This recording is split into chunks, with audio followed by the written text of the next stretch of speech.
Magandang hapon sa inyong lahat. Padadamihin ko muna ang mga viewers.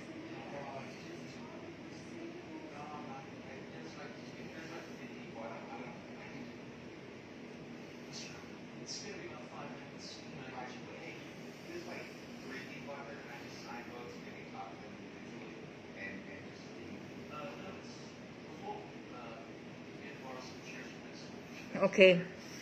Madami ng viewers natin, no? Nasa 1.4K na siya. Ang bilis, ganun kabilis. Ngayon, sa mga hindi naniniwala na nakidnap si Don, sasabihin ko po sa inyo ang lahat-lahat. March 16 po ng 5:30 to 6 PM, naganap ang pandudukot sa kanya. Nahuli na po ang gumawa sa kanya nun. Pinagkatiwalaan niya po, tunuring niyang kaibigan. Matagal na po namin siyang kilala. Walang iba kundi si Maverick Edrol Sapitanan. Ang masakit lang sa pamilya ni Don na kayo lahat nagbabash sa kanya. Hindi niya man lang may pagtanggol ang sarili niya. Hinahanap niyo si Don. Binroadcast na sa GMA. Nakarating na sa NBI. Nakarating na sa CIDG. Nakarating na sa PNP. Pero kayo lahat hindi pa rin naniniwala. Kung hinahanap niyo si Don, lalo na kami, hinahanap namin siya. 3 weeks na pong nawawala si Don. Mas gugustuhin ko po, samahan niyo ako magpatulfo tayo. Later po, mananawagan ako kay Sir Tulfo.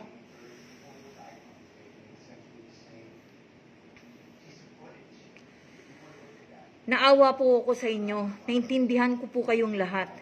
Pero, hindi po may pagtanggol ni Don ang sarili niya dahil siya po ay wala. At sa mga nagsasabi po na si Don okay, nakita na, nasa clinic siya, wala pong katotohanan lahat yon. Fake news po yun lahat.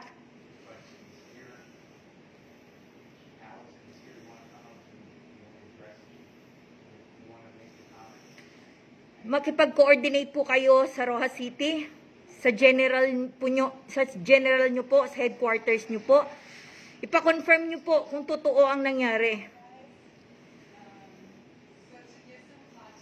Isang mabigat na akusasyon. Siguro naging coincidence ang lahat, hindi natin alam. Si Don lang ang tanging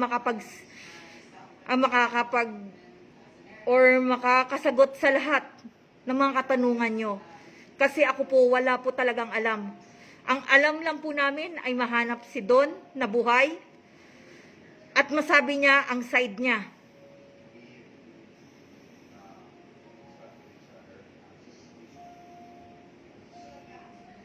Hindi niyo po nararamdaman yung nararamdaman namin. Alam ko po, naintindihan ko kayo, galit kayo.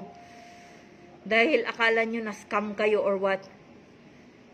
Ito na lang isipin nyo ha. Ngayon ko nga lang to nalaman nung nadukot na si Don. Ito may nagsabi, bakit daw nakakapag-post si Don gamit ang account niya? How come daw? Okay, ganito sasabihin ko sa inyo ha. March 16 po, 2021, dinukot si Don ng mga armadong tao. Ang kilala lang po namin si Maverick. Nangyari po ito, bago po nangyari ang pangingidnap o robbery sa bahay ni Don. Si Maverick Sapitanan, supposedly, magkikita sila ni Don sa labas, sa Alabang.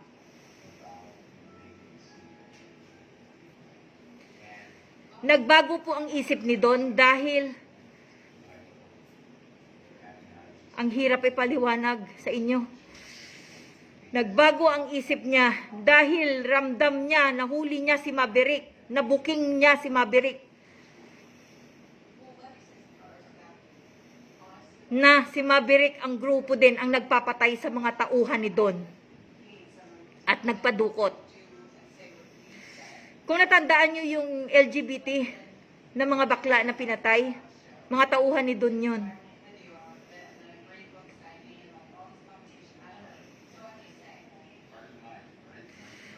Napakasakit lang kasi ang daming nagbabash hindi naniniwala. Bakit hindi nyo tanungin ang otoridad dyan sa Rojas? Para maliwanagan man lang kayo.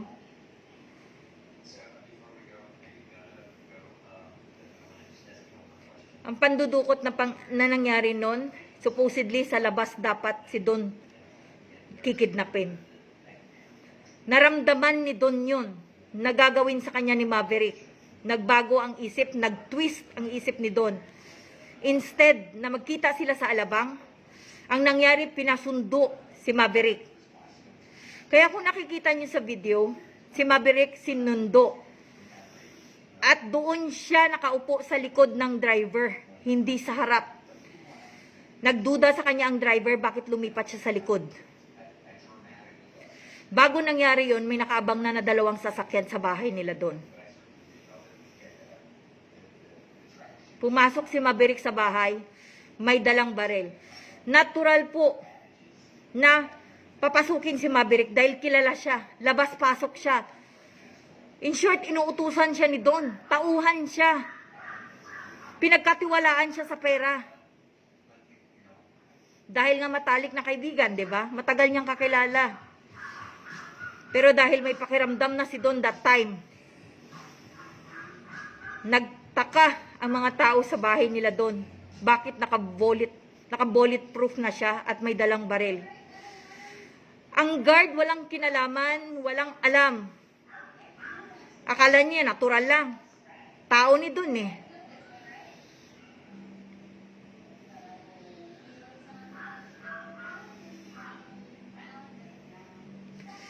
Ang sama-sama lang kasi sa pakiramdam na hinahanap niyo si Don, mas lalo kami.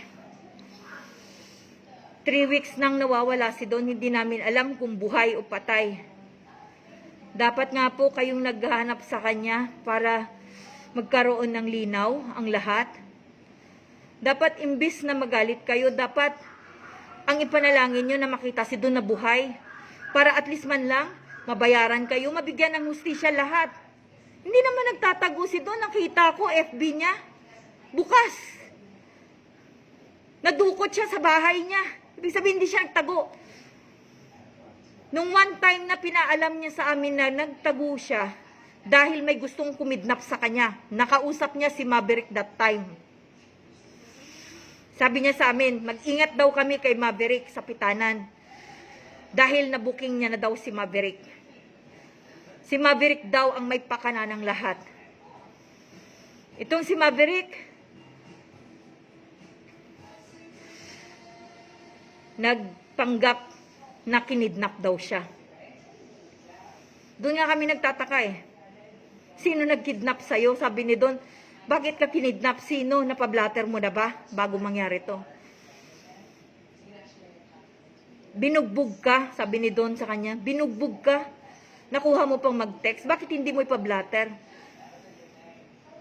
Ang blatter sa kanya, barilan daw. Samantalang binugbog siya. Pinapunta siya ni Don sa bahay. Sabi niya, sige halika dito. Ayaw niyang pumunta.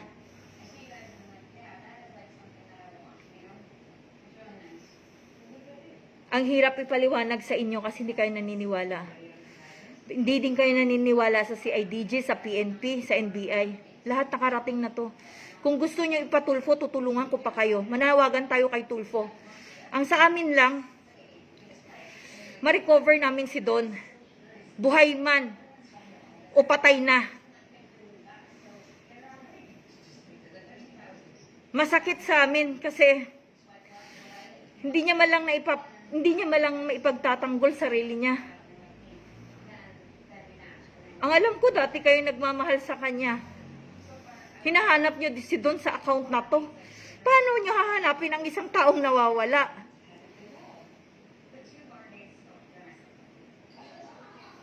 naintindihan ko ang mga pighati nyo, mga hinanakit nyo. Pero dapat ipanalangin nyo, buhay si Don para maharap kayo lahat. Yun lang. Buhay sana siya. Mas pabor sa amin yun. Kung pabor sa inyo, mas pabor sa amin na pamilya niya.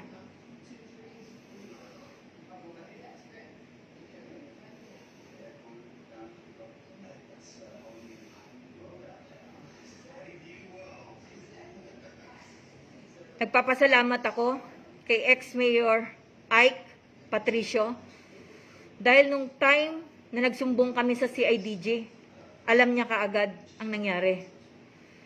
Tumawag ang general ninyo dyan sa Capiz, dito sa CIDG NCR, para i-confirm kung totoo nga ang kidnapping. Sinagot ng CIDG NCR. May nagsumbong, may nag-report. Totoo po yun. Hindi po sila pwedeng magsinungaling dyan. Isang beses lang po ako mag-live sa inyo. At ito inuulit ko. May nagtanong pala, bakit daw pala na-access yung account ni Don? Okay, ganito po yun. March 16, 2020, nadukot si Don. Kinuhanan lahat sila ng cellphone, gadget, laptop, jewelry, pera, maleta, lahat nilimas sa kanila, sa kanilang bahay. Thanks God, isang cellphone ang naiwan. Supposedly, dala-dala nila yon. Nakalimutan, nakaligtaan. Isang cellphone.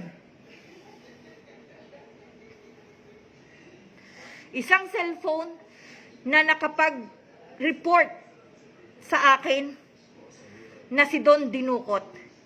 Nung gabing alas 8, Las Piñas, PNP, nag-report po kami na nawawala si Don.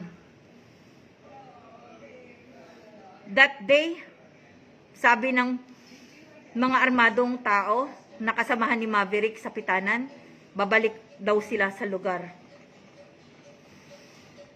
Kinuha ni Maverick lahat ng susi ng sasakyan, pati susi ng bahay. Dali-dali kami bumalik sa bahay, kinuha namin ang SD card. Yun ang unang-unang inisip namin, para at least man lang doon, malaman namin kung sino ang mga tao sa likod ng pandudukot na yon.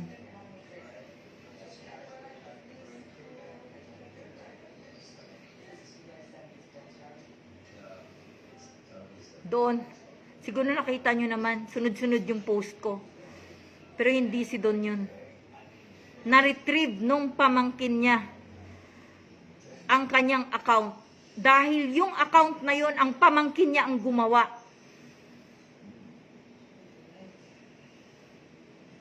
Kaya na-retrieve niya yung account na to. Ginamit namin ang account ni Don para sa publicity. Dahil alam namin maraming publicity si Don. Ginamit namin to para ipakalat.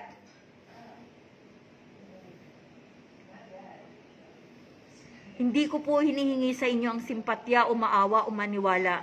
Ito lang po sasabihin ko.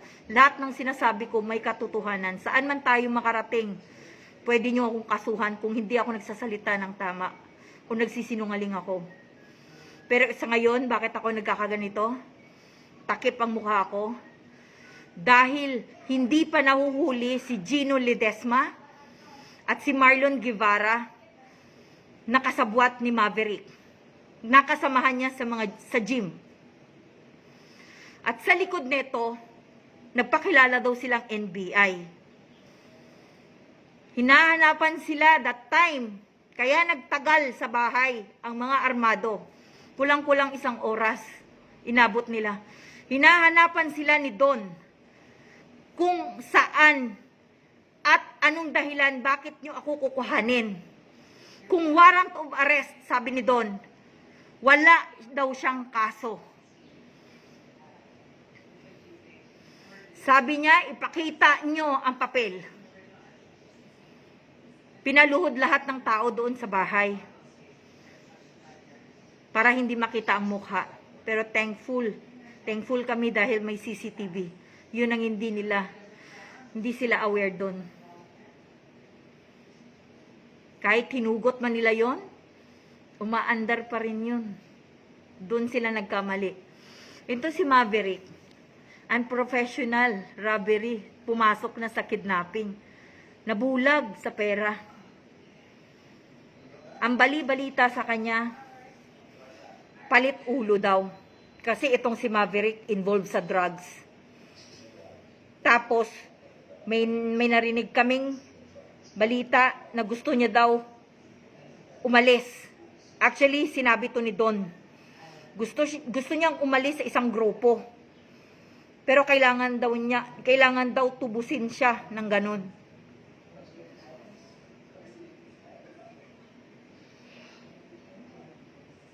Hindi ako natatahimik, hindi natatahimik ang pamilya ni Don hanggat hindi siya nakikita.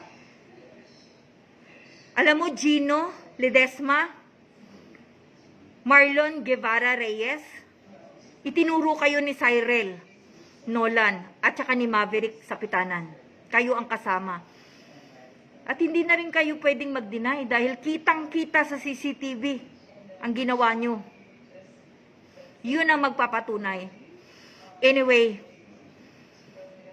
48 hours lang ang hot pursuit kila Marlon at saka kila Gino. Ngayon, finailan sila ng regular filing. Dahil ang unang nahuli sila Maverick. Kaya nagkaroon ng inquest kaagad. Yung sinasabi nilang ginapang, may narinig din ako na ginapang na ng Chinese ang pamilya ni Don. Wala pong katotohanan yun. Ang dami pong fake news. Wala pong katotohanan na nakita na si Don, na na-recover na nasa clinic na. Wala po, ako magsasabi sa inyo, wala pong katotohanan lahat yan. Unang-una ang makakaalam, kami po na pamilya niya, kung na-recover na si Don. Kami po ang unang-unang makakaalam. At ako po mismo ang magpo-post kasama ang GMA pag na-recover na si Don. Buhay man po o patay. Masakit man isipin na patay. Pero 3 weeks, ano pang ini-expect namin? Masakit sa amin. Sa inyo pera. Pero bigyan nyo ng chance si Don na magpaliwanag sa inyo kung buhay. Pera ang nawala sa inyo, paano ang pamilya niya? Pera, buhay. Pasalamat kami kung buhay si Don. Makita lang namin buhay si Don. Masaya na kami.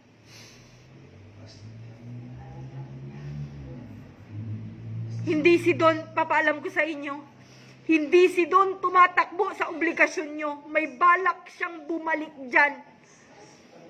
Nagkaroon lang siya ng problema sa SEC. Doon nag-umpisa. Pero wala siyang balak tumakbo sa inyo. Kasi kung may balak siyang tumakbo sa inyo, hindi na yan siya madudukot sa mismong bahay niya. Kung sasabihin yung drama, okay. Karapatan niyo po yun magsalita. Dahil wala po kayo sa pangyayari. Ang tangi ko lang pong sabihin, kung gusto nyo talaga, sige po, mag-a-announce ako mamaya, magpapatulong tayo kay Tulfo. Dahil nararamdaman ko yung mga pighati nyo. Sana naman po, pakiusap lang. Hanggat hindi pa nakikita si Don, hanggat hindi pa madepend ni Don ang kanyang sarili, kung anong nangyari sa kanya, siya lang po ang tanging makakasagot nun sa inyo. Sana po, nakikiusap ako. Masakit po sa amin na maririnig ang pangbabash nyo. Nawala yung tao, hindi niya maipagtanggol ang sarili niya.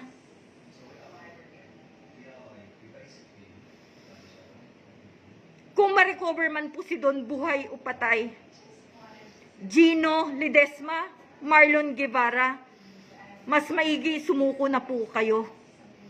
Dahil pagpatay na po si Don at lumabas na po yung warrant of arrest ninyo, at nagbabala kayong tumakbo pa din sa batas, hindi ko po alam kung anong gagawin sa inyo. Sa pamilya po, nananawagan po ako sa inyo. Sa pamilya po ni Gino Ledesma at saka ni Marlon Guevara Reyes, kung maaari po sana, isuko nyo na po yung anak ninyo. Dahil darating at darating ang panahon, lalabas ang warrant of arrest nila. Tapos na po yung 48 hours na hot pursuit sa kanila. Kaya pinaila na po sila ng supplemental affidavit kay kay Gino Ledesma. Kasi hindi pa na tukoy ang tunay niyang pangalan. Kaya nahuli siya.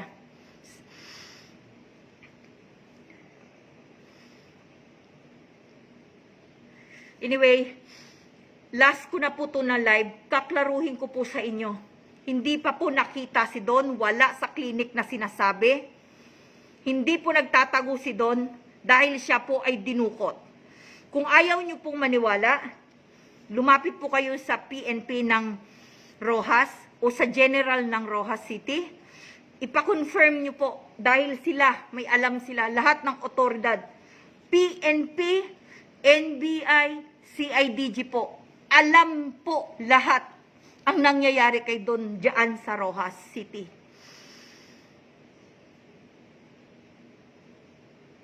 Yung kaso nyo po ng payout, iba po sa kaso namin. Kayo habol nyo, payout. Okay. Paano nyo mahahabol ang payout kung wala si Don? Kaya kung maaari, tulungan nyo nga ako eh. Tulungan nyo yung pamilya niya na mahanap si Gino Ledesma na yan at saka si Marlon Guevara. Dahil sa likod niyan, may nakapagsabi na sa likod daw na eto, nagpapasalamat ako sana kay ex-mayor Ike Patricio dahil tumawag siya sa akin that day na nireport namin sa CIDG. Tumawag siya sa akin. Tumutulong siya. Laking tuwa namin dahil tumutulong siya. Laking pasalamat namin tumutulong siya. Ex-mayor, pwede po bang ipaliwanag mo sa akin yung sinabi mo? Gusto ko maliwanagan. Ang sabi niyo po sa akin, sa call, yung pamangkin niyo po, kaibigan ng attorney ni Gino Ledesma, gusto nang sumuko. Sabi niyo pa nga po sa akin, ang liit ng reward, 200,000. Gawin mong 1,000,000. Sabi ko, umuo na lang po ako. Para lang po that time maabutan kung buhay pa si Don. 24 hours tumawag pa kami sa number ni Don. Naghinga-hingalo po yung boses. March 16, nung dinukot si Don, may tumawag po sa amin, number ni Don ang gamit. Humihingi po ng ransom. Nung sumagot lalaki, ibinaba po. Kaya nga sabi ko sa'yo, Gino, tsaka Marlon, pag si Don pinatay nyo, lalong lalala ang kaso nyo. Kaya ako nag-live ng ganito, para gusto ko makarating sa lahat. Sige, patulfo natin. Dahil alam ko, si Sir Tulfo makakatulong sa atin. Hinahanap nyo si Don, mas hinahanap po namin siya. Sana naman po, sa maliit na information na binigay ko sa inyo, yung iba dyan na hindi naniniwala, pera, pera, pera. Iba po yung kaso nyo kay Don. Haharapin niya po yun. Yung kaso po namin na pandudukot nila Gino, tsaka nila Marlon kay Don, iba naman po yung kaso na yun. Si Don walang kinakatakutan dahil wala pa siyang kaso. Actually, alam na ng NBI, CIDG, ang kaso ni Don dahil sa SEC. Alam na nila yun. Ginawa lang ng CIDG, PNP, tsaka NBI. Ginampanan lang nila kasi may nag-report na pandudukot. Kita nyo ang video, ay dami pa rin hindi naniniwala. Sinisiraan nyo pa rin si Don. Naawa ako sa tao, alam nyo kung bakit? Pinapalabas nyo, binabash nyo na siya ang sa likod ng account na to. Kaya ako lumabas sa inyo para at least malaman nyo at maliwanagan kayo. Pwede po kayong magkaso. Kasuhan nyo po si Don. Mas maganda po, buhay si Don. Buhay si Don para masagot kayong lahat. Pero pag patay na si Don, Gino, tsaka Marlon, lalong lalala ang kaso nyo. Lumiliit ang mundo nyo, Gino, tsaka Marlon. At sabi mo,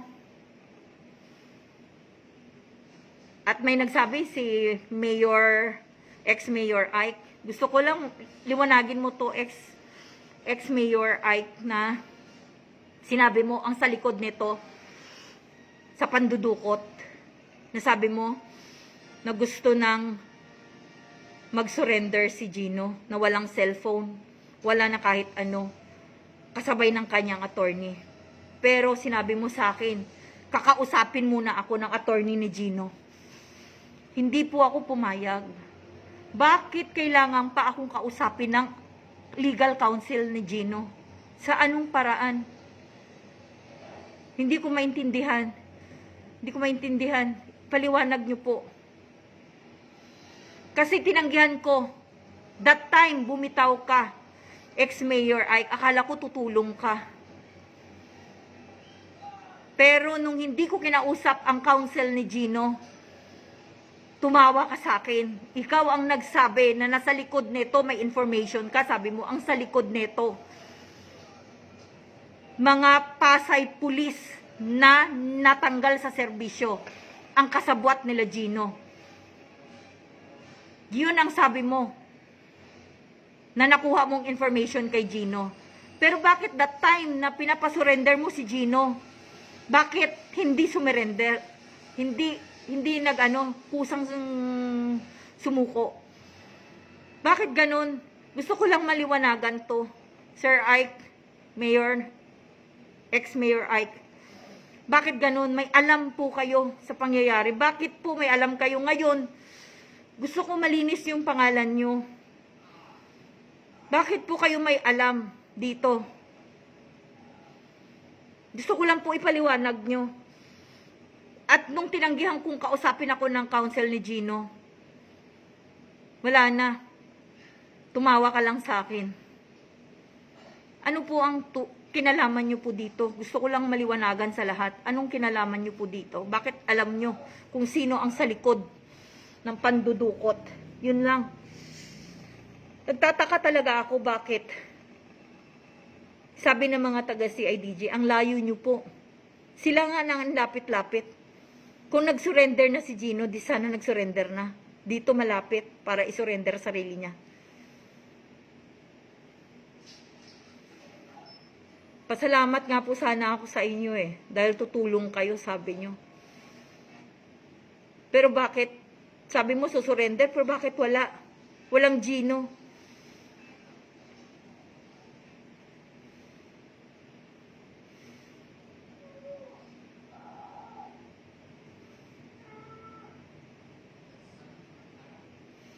Kaya sa inyo po, kung gusto nyo po talaga, yung sa inyo kasi payout, wala po akong kinalaman doon.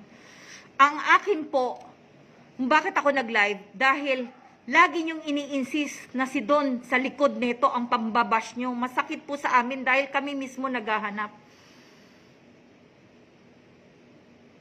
Kaya po ako nag-live.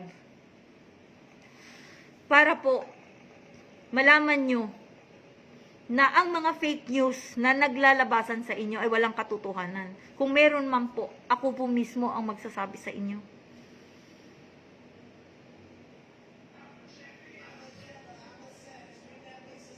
3 weeks na po nawawala si Don. Masakit isipin. Alam niyo po kung bakit? Nagme-maintain po yun ng gamot. Yun ang inaalala ng pamilya. May high blood po siya. May diabetic po siya. May asthma po siya. May bali po yung braso nun at may bali po yung paa nun. Ginapos po siya, napatalikod. May bali yung arm niya. Fractured yun. Hindi pa yung gaano magaling. Pero anong ginawa?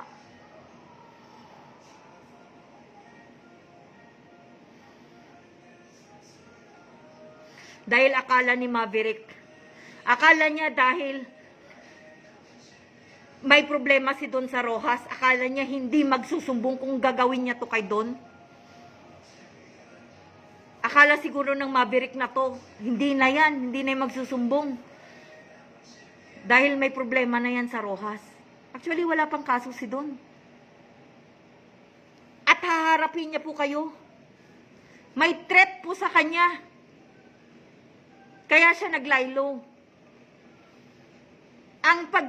Yung threat na yon, alam niyo kung bakit? Si Maverick ang nagsabi sa kanya.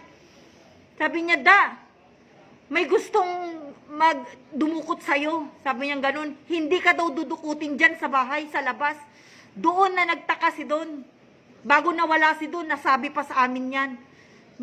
Na-record ni Don sa cellphone. Pautal-utal siya habang nagrarason kay Don. Pinaamin siya ni Don kung may kinalaman siya sa pagpatay kay Erica, yung mga bakla na tauhan ni Don.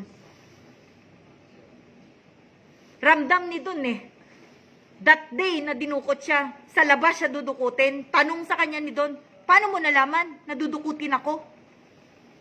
Naikwento pa yan ni Don bago siya nadukot.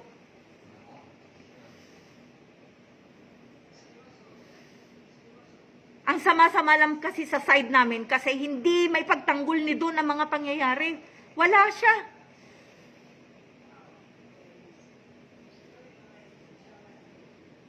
Ngayon kung hindi pa rin kayo naniniwala, pwede po kayong magkaso. Sana, sabi ko, makitang buhay si Don. Yun lang. Kasi may mga kasagutan at itatanong pa kayo kay Don na dapat pa ninyong malaman. At kung yung sinasabi niyo mga pay-in nyo yan, pay-out, ano ba yan? Harapin ni Don yan kung may problema siya sa inyo.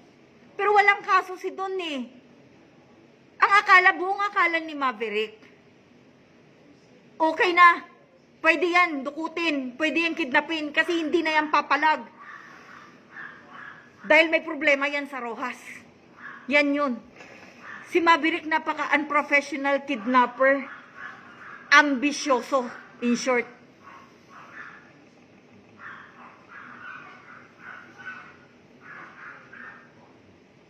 Kinuha niya yung susi ng sasakyan ni Don. Kahit mag-bonnet. Yung sa video, kung mapapansin nyo, may audio po yun. Isinigaw ni Don ang pangalan ni Maverick sa pitanan, nakabonit. Nakabonit, sabi nakabonit. Ibig sabihin, kilala siya ng mga tao kahit magbonit siya. Matagal na siyang kilala. Siya lang yung bukod tanging nakakalabas-pasok doon sa bahay nila Don. Kaya yung guard walang question doon pag pumasok siya. Tauhan siya ni Don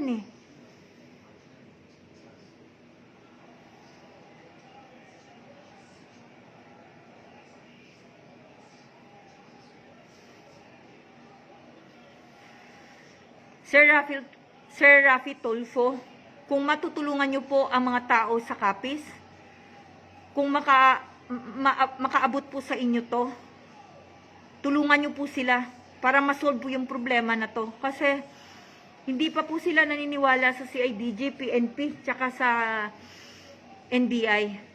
Baka sa inyo po, sakali, maniwala po sila. Kasi ang mga tao sa Capiz po, laging sigaw, ipatulfo na ipatulfo. Sir Rafi Tulfo, humihingi po ako sa inyo ng tulong. Kung panghimasukan nyo po ang problema na to.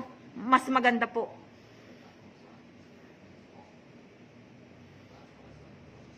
Ayan na po, tinutulungan ko po kayo manawagan kay Sir Tulfo para iparating natin to. 7.9K ang viewers. So, ibig sabihin, pag tinawag mo si Sir Tulfo, hindi to biro. Maraming hindi naniniwala. Hindi ko kayo mabiblame. Sana lang po. Sana lang. Buhay si Don. Hindi po namin alam kung kayo po sa katayuan namin nag-aalala, hindi po namin alam kung ano ng katayuan niya. Kung hindi man po siya mamamatay sa torture ng kidnappers niya, baka ang ikakamatay niya po yung maintenance niya. Pag wala po yun inhaler, malamang kukulangin siya sa hininga. Yung pula dito sa ulo niya, may hard object na binugbog siya or sinuntok siya kasi nanlaban pa siya. Kaya tumagal kulang-kulang 1 oras bago nila pinalabas si Don. Kasi ayaw sumama. I hope narinig nyo yun sa audio. Yung CCTV na yun, may audio yun. Maliit na salita, maririnig mo yun.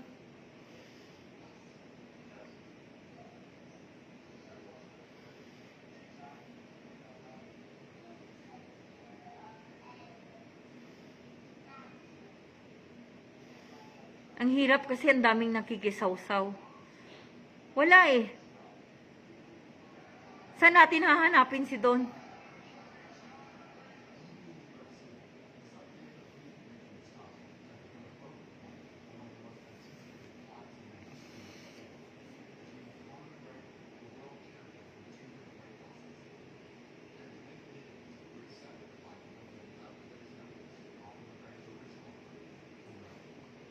Ang sama-sama lang isipin.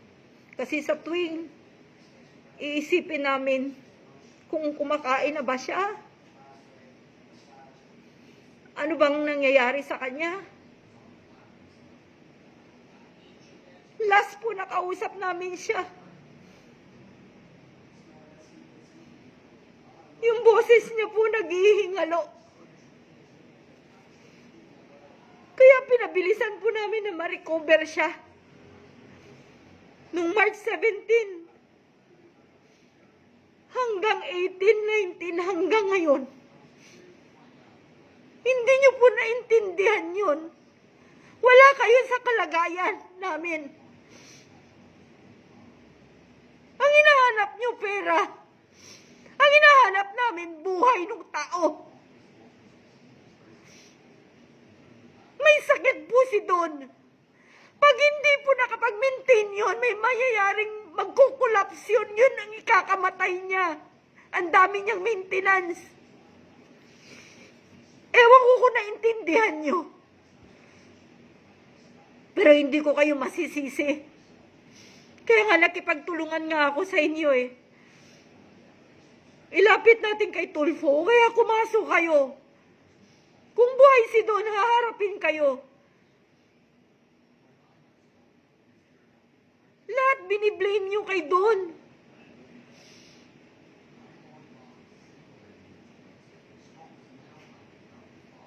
Ang hirap ng trauma na nangyari sa mga pamangkin niya. Lahat nandun sila. Kinuhanan sila lahat ng cellphone, pinadapa sila. Nakita nila sinaktan si Don. Kayo kaya sa katayuan, yung mangyaring ganun.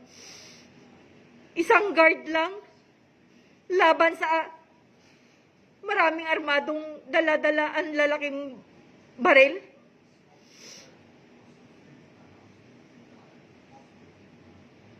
Anong kakayanan ng guard para ipagtanggol niya?